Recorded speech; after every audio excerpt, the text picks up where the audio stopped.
কতটা কাছাকাছি এসেছেন বা এসে গেছেন কাকলি ঘোষ দস্তিদার এবং শশী পাজা? তাহলে কি এনসিপিআইতে যোগদান করবেন? তাহলে কি তিনি ঋত তৃণমূলে নাম লেখাবেন? এখন কোন জলে ডক্টর শশী পাজা পড়বেন, পড়তে চলেছেন, পড়তে পারেন? ফ্রেন্ডশিপ ডেতে এই যে ফ্রেন্ডশিপ, বন্ধুত্বটা কতদিন টেকে, সেই দিকে নজর থাকবে আমাদের। নমস্কার দর্শকদের, আজ দাদা দিদির রাজনীতির প্ল্যাটফর্মে আমি যশবন্ত এবং আজকে আমি একাই, মানে আমি একা নই, টিম আর প্লাস আমার সাথে আমার সতীর্থরা আছে। কিন্তু যার জন্য বা যে কারণে আপনাদের সামনে দাদা দিদির রাজনীতির প্ল্যাটফর্মে আমি আজকে এলাম, হঠাৎ করে রাজ্য রাজনীতিতে শশী উদয়, চমকে যাচ্ছেন। আচ্ছা, শশী মানে আপনারা কি ভাবেন? শশীর মানে কি, অর্থ কি হতে পারে? অনেকগুলো মিনিং দাঁড়ায়, অনেক অর্থ দাঁড়ায়, কিন্তু এক্ষেত্রে শশী বলতে আমরা যাকে বোঝাতে চাইছি, তিনি একজন রাজনৈতিক ক্যারেক্টার, একটা ক্যারেক্টার। অবশ্যই তার যে ফ্যামিলি লেগাসি, সেখানে দীর্ঘদিনে একটা রাজনীতির পরম্পরা চলে আসছে। কিন্তু চৌঠা মের পর থেকে রাজ্যের যে পালাবদল, ঐতিহাসিক পালাবদল, তারপর থেকে শশী একটু স্তিমিত, শশীর উদয় আমরা দেখিনি। যদিও কয়েকদিন আগে গুরু পূর্ণিমা গেল, আমরা আকাশ জুড়ে বড় চাঁদের ছবি দেখেছি, উজ্জ্বল চাঁদ।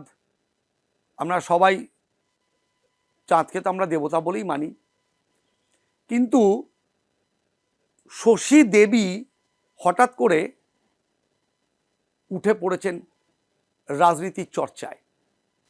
না, হেয়ালি করছি না, এই শশী দেব হচ্ছেন ডক্টর শশী পাজা, প্রাক্তন শাসক দল, তার তিনি মন্ত্রী ছিলেন, অত্যন্ত শিক্ষিত, সাংস্কৃতিক চর্চা আছে ফ্যামিলিতে। কারণ যে ফ্যামিলির মাথায় ছিলেন অজিত কুমার পাঁজা, সেই বাড়ির তিনি পুত্রবধূ, তার কন্যা তিনিও রাজনীতিতে কাউন্সিলর। কিন্তু চৌঠা মের পর থেকে কিন্তু আমরা শশী দেবীকে উঠতে দেখিনি, অর্থাৎ উদয় হতে দেখিনি। কেন আজকে রবিবার অগাস্টের 2 তারিখ আমরা এই নিয়ে চর্চা করছি? কারণ শনিবার বারবেলার পর ডক্টর কাকলি ঘোষ দস্তিদার, হ্যাঁ, একই দল করতেন একটা সময়, মানে বেশ জোরের সাথে করতেন, এবং দুজনেই যেহেতু অত্যন্ত শিক্ষিত রুচিশীল ফ্যামিলির থেকে আসা, রাজনীতিতে দীর্ঘদিনের রাজনীতিবিদ। তবে কাকলি দেবী সাংসদ, তিনি বিধায়ক, দলীয় কর্মসূচি, দল, উত্তর কলকাতা, শামপুকুর, সব মিলিয়ে দুজনেই কিন্তু খুব স্ট্রং রাজনৈতিক ক্যারেক্টার এই বাংলার। কারণ এই মুহূর্তে বহুল চর্চিত এনসিপিআই সেই দলের নাম লিখিয়ে ফেলেছেন, অর্থাৎ মমতাপন্থী তৃণমূল থেকে ভেঙে, কালীঘাটপন্থী তৃণমূল থেকে ভেঙে এনসিপিআইতে নাম লিখেছেন, অর্থাৎ এরা ভালো তৃণমূল। এখন শশী পাজা, তাকে তো আইদার একুল আর নয় অকুল, কারণ কোনো একটা কুল বাঁচতে হবে। তিনি পড়েছেন মহা ফ্যাসাদে। কারণ এমনিতে শশী পাজা অত্যন্ত শিক্ষিত একজন মহিলা, অত্যন্ত রুচিশীল, সাংস্কৃতিক প্রবণ, অর্থাৎ গান বাজনা নাটক এইসব নিয়ে তার ফ্যামিলি, তিনিও অত্যন্ত ভালোবাসেন। জবরদস্ত মন্ত্রী ছিলেন মন্ত্রিসভার, তার কন্যা তিনিও রাজনীতিতে, সব মিলিয়ে বেশ কিন্তু একটা ভালো ক্যারেক্টার। এখন এই মুহূর্তে তিনি ঋতপন্থী না কালীঘাটপন্থী, সেইটা নিয়ে অনেকের মধ্যে আছে। কারণ আস্তে আস্তে মমতা পন্থীর থেকে অর্থাৎ কালীঘাট থেকে কিন্তু বহু যোজন দূরে সরে গিয়েছেন। জাভেদ আহমেদ খান থেকে ফিরহাদ হাকিম থেকে শুরু করে বহু বহু বহু নাম। ইতিমধ্যে আপনারা জানেন যে এনডিএতে সহযোগিতার হাত বাড়িয়ে দিয়েছে জুন মালিয়া থেকে শুরু করে সায়নী, একাধিক। যদিও বেশ কয়েকজন আবার সৌগতবাবুর সাথে গিয়ে দেখা করায় একটা ভাঙন, তার একটা বাইরের ত্রিভুজ লক্ষ্য করা যাচ্ছে যে তিনজন অসিত মাল, আমাদের গুজরাটের যে চিনি বিখ্যাত ক্রিকেটার আমাদের ইউসুফ, আমাদের আবু তাহের, এরা অনেকেই যোগাযোগ করেছেন। এই অবস্থায় শোনা যাচ্ছে খুব রিসার্চফুল জায়গার থেকে যে কাকলি ঘোষ দস্তিদার এবং শশী পাজার মধ্যে একটি বৈঠক হয়েছে, কথাবার্তা হয়েছে। তার নির্যাসটা কি সেটা এখনো অফিসিয়ালি সামনে আসেনি, কিন্তু যদি এটা সত্যি হয়ে থাকে তাহলে পরে কি হতে পারে?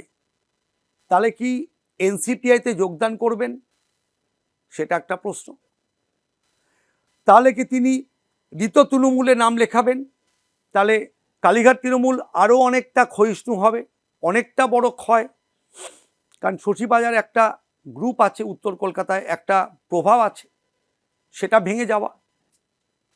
নাকি এবার তিনি রাজ্য রাজনীতির বাইরে গিয়ে দেশের যে রাজনীতি অর্থাৎ সংসদীয় রাজনীতি বা রাজ্যসভার রাজনীতি সেইখানে আসতে চাইছেন বলে কাকলির সঙ্গে এত তার কাছাকাছি আসা। আপনারা যদি একটু ছবিটা দেখেন, আমরা চেষ্টা করেছি একটা ছবি দেখানোর, আমাদের যে ব্যাকড্রপ, শশী পাজা একদিকে ঋতব্রত, একদিকে প্রাক্তন মুখ্যমন্ত্রী মমতা বন্দ্যোপাধ্যায়, এবং ওপরে রয়েছে কাকলি ঘোষ দস্তিদার এবং এনসিপিআইয়ের যে লোগো।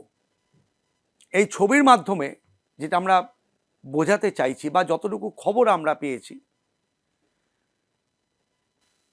কতটা কাছাকাছি এসেছেন বা এসে গেছেন কাকলি ঘোষ দস্তিদার এবং শশী পাজা। কারণ দুজনেই কিন্তু ডক্টর, দুজনের মধ্যেই কিন্তু অসম্ভব ভালো বন্ডিং, একে অপরকে বিশ্বাস, একে অপরের প্রতি যে মর্যাদা, রেসপেক্ট, এগুলো আছে।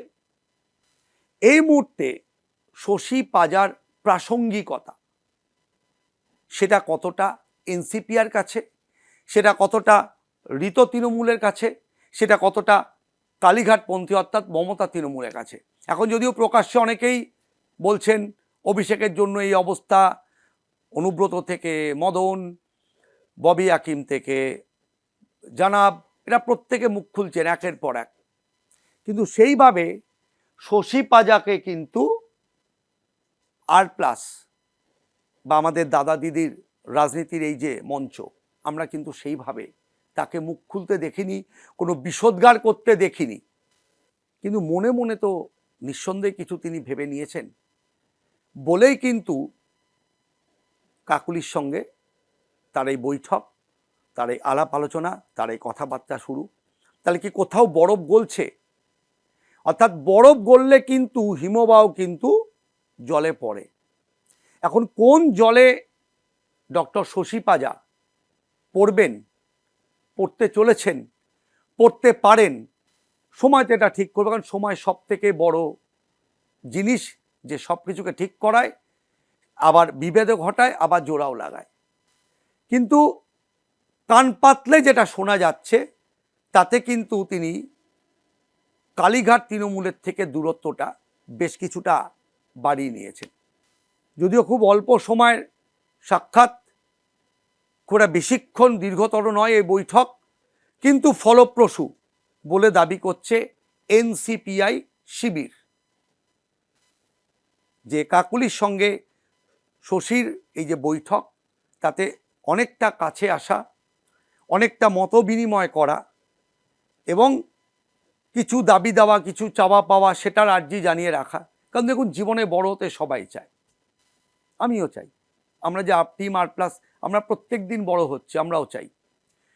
তো ফ্রেন্ডশিপ ডেতে এই যে ফ্রেন্ডশিপ, কাকলি ঘোষ দস্তিদার, তার সাথে শশী পাজা, এনসিপিআইয়ের সঙ্গে প্রাক্তন যে শাসক দল তাদের যারা প্রাক্তন মন্ত্রী, প্রাক্তন বিধায়ক, প্রাক্তন সদস্য, তাদের এই যে বন্ধুত্ব, এই বন্ধুত্বটা কোন দিকে টান নেয়, বন্ধুত্বটা কতটা প্রগাঢ় হয়, বন্ধুত্বটা কতদিন টেকে, সেই দিকে নজর থাকবে আমাদের।